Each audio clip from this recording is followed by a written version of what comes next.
Central Minnesota has gone high-tech in an effort to become more efficient. As Jeff Edmondson shows us, the farm is now being run by robots. The days of hand milking cows are over on this dairy farm. Since 2009, the Gretsch Dairy Farm has switched over to complete automation. Today, all of their 260 cows are milked by robot.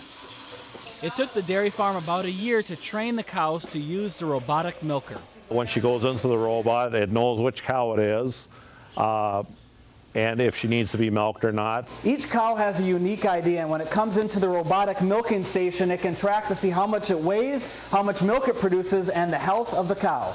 They actually really like the feed that we put in there, and that's the important part, to make sure that the feed that we feed them in the robot is palatable and kind of a treat for them. On the other side of the farm, the calves are also being fed automatically by a robot which gives them milk with added nutrients.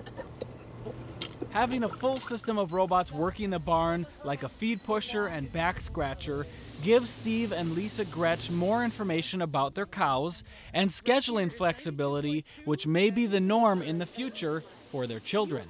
They don't want to work 7 days a week anymore. They want their weekends off. This is definitely something they can have because of the flexibility of scheduling. With all of the robots, the farm can run 24/7, 365. In Albany, Minnesota, I'm Jeff Edmondson, KARE 11.